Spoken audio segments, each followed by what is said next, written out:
번째 환자는 59년생 한국 국적의 여자 환자입니다. 대구 수성구 보건소를 방문하여 실시한 진단검사 결과 확진되었습니다.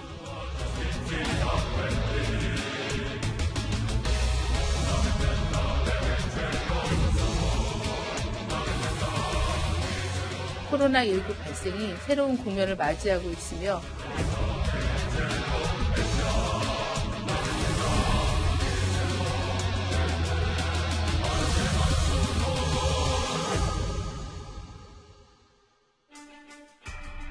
예, 오늘 뉴스탑10은 여기부터입니다.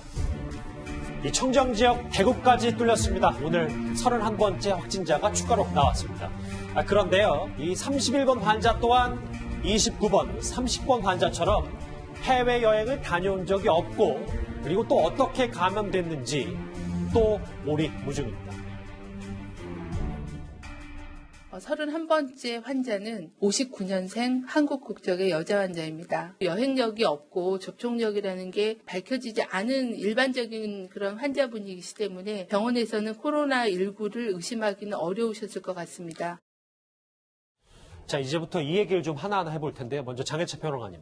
영남권이 처음으로 뚫렸습니다. 좀 어떻게 받아야 될까요? 사실 이제 지역 감염이 전국으로 확산되는 것이 아니냐는 우려를 할 수밖에 없는 상황인데요. 광주 군산에 이어서 영남권, 대구까지 뚫렸다는 것은 특히나 이 31번 확진자가 기존의 확진자와 접촉이 있거나 또는 해당 지역 위험 지역에 여행을 다녀온 이력이 전혀 없는 분이기 때문에 지금 보건당국에서 파악하지 못하는 경로로 이 코로나19가 퍼지고 있다. 이런 걱정을 할 수밖에 없습니다. 또 한 가지 이 전국적 확산이 우려되는데 호남과 영남 굉장히 거리가 먼 곳에서 이 지역 감염의 징후가 보인다는 것은 사실상 보건당국의 손을 이제는 떠난 것이 아닌가 싶은 그런 걱정을 해야 되는 것이고요. 한 가지 더 짚자면 이 31번 환자가 처음 발열이나 인후통 등의 증상이 나타나는 게 2월 8일이라고 합니다. 그런데 이 코로나19의 잠복기를 보통 2주 정도로 보지 않습니까? 2주 전이라고 치면 1월 말일 텐데 이분이 공교롭게도 1월 말에 서울 강남 지역 일대를 방문을 하셨어요. 그렇다면 서울 강남 일대에서부터 본인도 모르는 사이에 수많은 사람들과 접촉을 했을 것이고 이 31번 환자와 능동 접촉을 한 사람들은 보건당국이 지금 일일이 파악하기에는 그 숫자가 기존의 확진자보다 훨씬 더 많을 것이다. 이 지역 감염 사태에 대해서 우리 당국이 어떤 계획을 가지고 있는지 국민들에게 좀 소상히 알려야 될 시점이 전환기가 온 게 아닌가 싶습니다. 보시는 것처럼 이렇게 그래서 오리무중 불특정 전염 공포가 좀 커지고 있습니다. 이진환 차장, 그러면 이걸 어떻게 봐야 될까요? 좀 아무리 불특정이라도 오리무중이라도 좁혀보면 어디서 감염됐는지 좀 힌트나 뭐 단서는 찾을 수가 없는 겁니다. 문제는 이분들이 다 나이가 드신 노인분들이고요. 29번 환자도 그렇고 30번 환자 다 60세 이상 노인분들이지 않습니까? 그러니까 그 사람들의 기억력에 의존할 수밖에 없는 게 최대 또 단점이 되겠고 또 현금보다는 신용카드보다 현금을 많이 쓰는 분들입니다. 근데 31번 환자 같은 경우 일단은 서울 지역에 갔을 때 일단 업무상 때문에 갔기 때문에 그 관련된 사람을 일단 만났다 정도로만 파악되고 있어서 구체적인 동선이 아직 파악되지 않고 있고요. 9일 이후에 결국은 이제 감기 증상 이후에 이제 많은 사람들하고 접촉을 하면서 더 환자가 더 발생하지 않을까 걱정되는 상황입니다. 그러니까 동선을 정확히 파악해야 감염원도 찾을 수 있으니까요. 이렇게 뚜렷한 감염원을 찾기 쉽지 않아지면서 정부 당국은 이 코로나19가 새로운 국면에 진입했다고 판단한 듯합니다. 근본 코로나19 발생이 새로운 국면을 맞이하고 있으며 2월 중순경부터는 지역사회의 그 역학적 연관성이 확인되지 않은 그런 환자들이 각 국에서 많이 보고가 진행되고 있습니다. 2차나 3차 감염자를 통해서 또 다른 그런 유행으로 진행되고 있는 그런 국면으로 보고 있습니다. 정부 당국도 참 의미심장한 얘기를 해서요, 이진환 차장. 보시면 새로운 국면, 우리가 그럼 정말 2차 대유행으로 받아들여야 되는 건지, 그러면 일반 국민 입장에서는 이걸 어떻게 해석을 해야 되는 건지요? 일단 29번, 30번, 31번 환자의 동선이 정확하게 좀 파악되지 않고 있는 상황이기 때문에 정부 입장에서도 이제 새로운 국면이라고 얘기를 할 수밖에 없는 상황이고요. 문제는 그래 될 경우에 사실은 그 이전에는 이제 중국의 여행 경험 또는 환자의 접촉 이런 어떤 경험을 가지고 판단을 이제 했었는데 그 검사가 이제 확대돼서 29번 환자 같은 경우도 의사가 인위적으로 의심을 해가지고 발견된 거 아닙니까? 맞아요. 그래서 이제는 이제 살해 정의도 더 확대될 것 같고요. 그런 확대되는 상황에서 더 많은 환자들이 발생할 가능성도 없지 않아 있을 것 같습니다. 그러면 전문가 입장에서 봤을 땐 앞으로부터가 더 중요한 시작이다. 좀 걱정이 앞선다. 뭐 이런 말씀이신 거죠. 대책은 더 많은 환자들을 이제 정부가 검사를 통해서 좀 파악을 해야 되는 상황일 것 같습니다. 말씀처럼 그래서 때문에 31번 환자의 동선이 무엇보다 중요합니다. 오늘 권영진 대구시장까지 나서서 이 31번 환자의 이동 동선을 공개했습니다. 화면 만나보시죠. 2월 7일 수성구 소재 새로난 한방병원의 외래 진료를 2월 9일과 2월 16일 일요일 오전에 남구 소재 대구교회에서 2시간 동안 2차례 예배를 본 것으로 2월 15일 오전 킴벨 호텔 뷔페에서 정산 식사를 한 것으로 파악되었습니다. 저하고 같이 화면부터 먼저 만나볼게요. 가장 위험한 환자 나온 거 아니야? 라는 보도까지 나와서 큰 틀에서는 보면 병원에 입원했고 교회를 다녀갔고 호텔 뷔페에서 식사를 했습니다. 장혜채 평론가님, 뭐 하나하나 짚어보긴 할 텐데 일단 전반적으로 봐도 접촉자 수가 상당할 것 같은데요. 네, 보통 우리가 병원 내 감염 같은 게 이런 전염병에서 가장 우려되는 상황 중 하나로 꼽히는데요. 이분 같은 경우는 2월 7일에 한방병원에 입원을 했죠. 그런데 8일부터 증상이 이 코로나19를 의심할 수 있는 증상이 발현됐기 때문에 입원해 있는 동안 다른 환자나 의료진에게 바이러스를 옮기지 않았을까, 지금부터 최대한 많은 접촉자를 파악해서 능동 감시에 들어가야만 하는 상황인 것이고, 예. 많은 사람이 모이는 중형 규모의 신천지 교회를 비롯해서 호텔에서 점심 식사도 했고요. 대중교통을 주로 이용하면서 이동을 한 것으로 알려지고 있습니다. 2월 8일 이후 대구 시내에서 이분이 얼마나 많은 접촉자를 만났는지 이 부분도 지금 정부 당국이 알아내야 되는 사안이고, 또 한 가지 1월 말에 강남에 방문했잖아요. 예. 그럼 저 때부터 지금 우리가 파악하지 못한 미지의 확진자로부터 이분이 전파를 당했을 가능성이 있어요. 당국이 모르는 확진자가 활보하고 있다는 것 자체가 굉장한 위험 상황인데 예. 문제는 정부 당국자들의 말이 자꾸 오락가락한다는 점입니다. 이 코로나와의 싸움에서 승기를 잡았다거나 지금 어느 정도 관리 상태에 있다거나 이런 말을 했는데, 오늘 또 질병관리본부장은 새로운 국면에 접어들었다, 더 조심해야 된다, 전문가들과 정치인들의 말이 다르기 때문에 국민들이 이 국면에서 더욱 혼란을 느끼고 불안할 수밖에 없다는 점도 반드시 지적해야겠습니다. 자, 수성구에 있는 새로난 한방병원, 그리고 남구 신천지교회, 동구 퀸벨 호텔, 대구 소재 분들은 꼭 유념해 두셔야 될 장소들입니다. 이 31번 환자와 마찬가지로요, 어제 알려진 29번, 30번, 이 종로 노부부의 감염 경로도 여전히 미스터리입니다. 그런데 이 29번 환자가 봉사활동을 했다는 이 종로구의 이화동 노인종합복지관이 이 감염원 후보로 새롭게 거론되고 있습니다. 발병하기 한 14일 이전의 행적 중에서 노인복지관 방문하신 것도 있고, 그 활동 범위 내에서 유증상자가 있었는지 조사가 진행 중에 있습니다.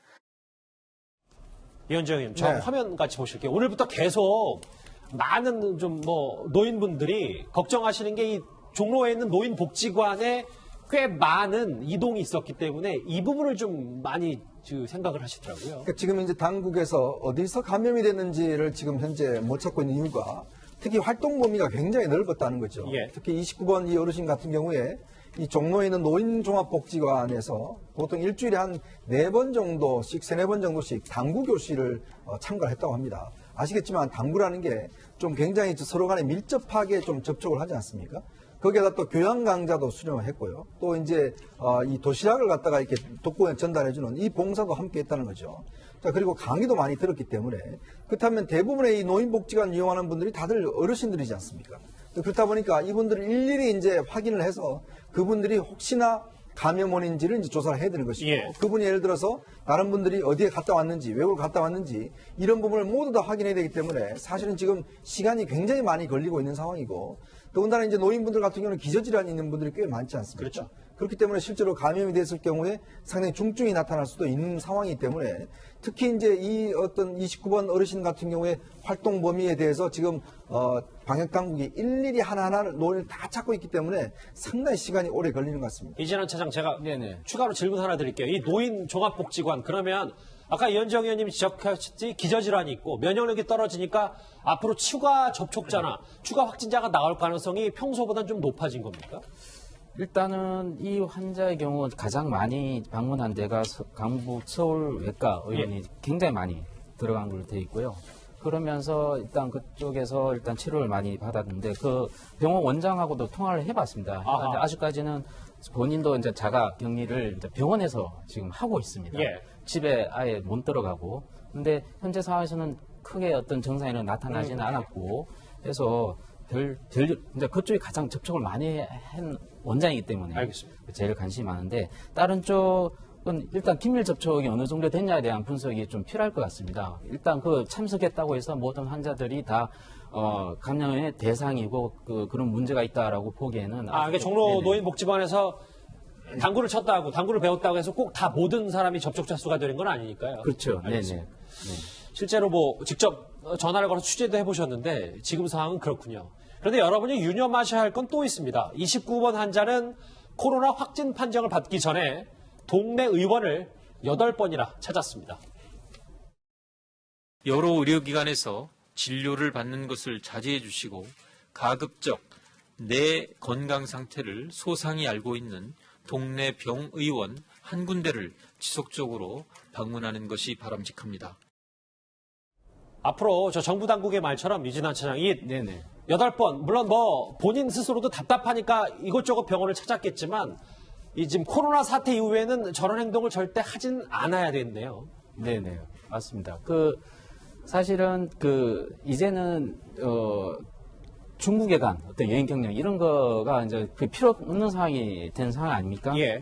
이 환자의 경우도 사실 처음에 이제 병원에 갔을 때는 증상이 가슴에 통증 때문에 간 거였는데 이걸 통해서 졸지에 이제 코로나 바이러스에 감염된 걸로 나왔기 때문에 앞으로 이런 정부 당국의 어떤 의견에 우리가 좀 받아들여야 되지 않을까. 알겠습니다. 자, 그리고 정부 당국이 주목하고 있는 게 또 있습니다. 한 달 전에 중국 여행을 다녀온 30대 남성이 사망을 했는데요. 조금 전에 들어온 소식으로는 다행히 코로나 확진 검사 결과 음성 판정을 받았습니다. 먼저 정부 당국의 목소리부터 들어보시죠. 사망 직전에 응급실에 오셔서 심폐소생술 구역에 가서 심폐소생술을 하신 걸로 보고를 받았고 현재 그 검체 검사가 진행 중에 있습니다. 저 화면을 봤을 때는 당시에는 코로나 검사 확진 판정 진행 중이었는데 조금 전에 들어온 얘기로는 다행히 중국을 다녀온 30대 신림동에 사는 남성이 음성 판정을 받았습니다. 그런데 이제 매번 이제 중국 여행이나 아시아권을 여행한 돌아온 사람들, 이제 사망한 사람들의 이제 코로나 검사도 다 해야 될 텐데 이진환 시장, 이제부터 중요한 건 이런 것 같아요. 2차 대유행까지 만약에 번진다면 앞으로 폐렴 말고 단순 감기 증상 환자도 다 이 감염권, 감시권에 둬야 되는 건 아닌지 이 부분이 좀 궁금합니다. 일단 예전에 신종플루일 때도 이제 폐렴 환자의 경우는 병원의 폐렴 환자의 경우는 다 전수조사를 일단 했었고요. 그러면서 일단 그 환자의 경우는 이제 따로 그때는 이제 치료제라는 게 있었기 때문에 그런데 이번에는 치료제가 사실은 없는 거 아닙니까? 일단 그럼에도 불구하고 폐렴이 있는 환자들 같은 경우 우선적으로 일단 검사를 통해서 그런 환자들 위주로 일단 격리라든지 그런 게 필요할 것 같고요. 예. 근데 모든 검사를 다 하게 되면 사실 이 환자들이 격리할 수 있는 그런 병상이 부족할 상황이 생길 수가 있습니다. 그러니까 단계적으로 이런 검사를 통해서 하는 게 마땅하지 않을까 생각합니다. 자, 그런데요. 일단 뭐 음성 판정이 나왔고 고비가 또 하나 있습니다. 이제 대학들이 곧 개강을 하면서 중국 유학생들이 속속 이제 돌아오는데요. 정부 당국도 대학도 뾰족한 대책은 없을 텐데 오늘 대한의사협회에서는 이런 주장을 했습니다. 같이 들어보시죠.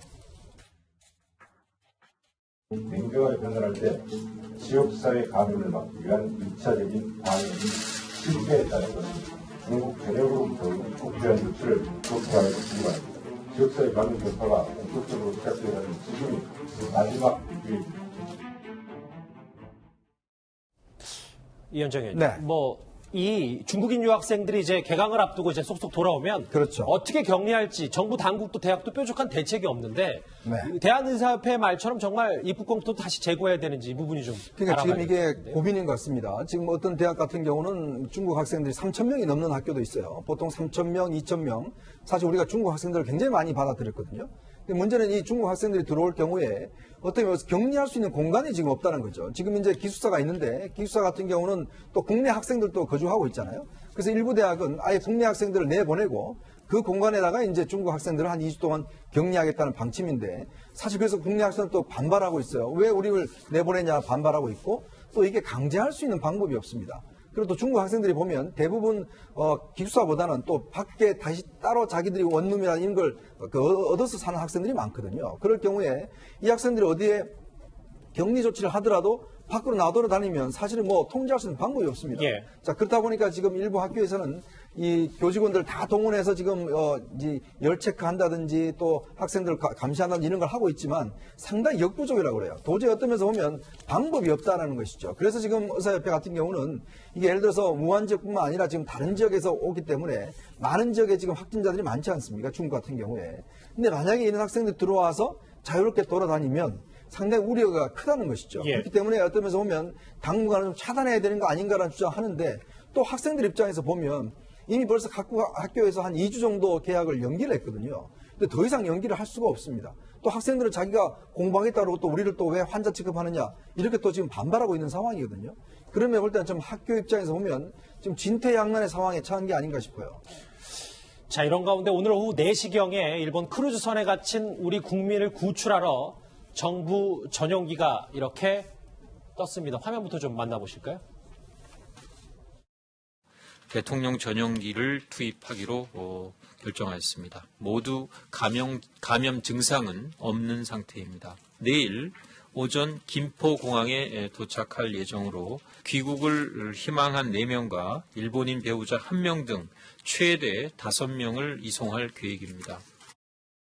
장혜찬 평론가님, 정부 전용기를 띄워서 오는데 그러면 한국을 오게 되면 어떤 조치를 받게 되는 거죠? 우선 전용기를 띄우는 게 과거 우한에 있는 교민들 민항기에 띄우는 것과는 조금 다른 이유는 역시나 인원이 소수이기 때문입니다. 민항사에서 운영하는 항공기 같은 경우는 작은 기종도 100여 명 이상을 탑승시키기 때문에 비용에 대한 우려가 컸다고 정부에서 밝히고 있고요. 이번 정부 전용기 같은 경우는 보통 대통령 수행원들이나 필요에 따라서는 총리나 장관 등이 탑승하는데 인원은 적지만 그래서 소수 인원을 데려오기에 적합한 기종이라고 하고 이게 가서야 바로 무조건 태우는 것이 아니라 우리나라 의료진이 크루즈에 직접 들어가서 해당 당사자들의 상황을 체크하고요. 감염 의심 증상이 발생하게 되면 이분들을 모셔오지 않고 현지에서 치료받는 조치를 취하게 됩니다. 예. 그리고 김포공항으로 도착해서도 국내에 마련된 국립인천공항 검역소의 임시생활시설이 마련되게 됩니다. 역시나 우한과 다르게 소규모이기 때문에 우리 국민 4명 그리고 일본인 배우자 1명이기 때문에 공항 내 검역소에서 14일 동안의 격리 조치를 이어나갈 예정이라고 합니다. 예. 네, 지금 보신 것처럼 청정지역인 대구가 뚫렸고요. 또 확진자가 추가로 발생했습니다. 네. 이럴 때 가장 중요한 것은 신뢰할 수 있는 정부의 대응을 보여주는 것입니다. 신뢰할 수 있는 정부의 대응, 대통령의 신뢰할 수 있는 일관성 있는 발언에서부터 시작을 하는데요. 문재인 대통령이 어제 코로나 불안은 부풀려진 측면이 있다. 국민들의 정상적인 일상 활동의 복귀를 당부를 했습니다. 예. 그런데 오늘 같은 경우에는 현재 상황은 매우 심각하다. 코로나는 사스나 메르스 때보다 훨씬 크고 긴 충격을 줄 것이다. 이렇게 얘기를 했습니다. 네. 그리고 또 부인인 김정숙 여사 같은 경우는 전통시장을 방문해서 문재인 대통령의 어제 같은 발언을 했습니다. 그러니까 이 국민들께서 과도한 불안 심리를 떨쳐달라 이런 당부를 했는데요. 지금 방역 비상시국의 대통령 부부의 발언이 오락가락하는 식으로 비춰져서는 안 될 것 같습니다. 예, 그 얘기 좀 더 깊게 다음 주에서 바로 만나보기로 하고요.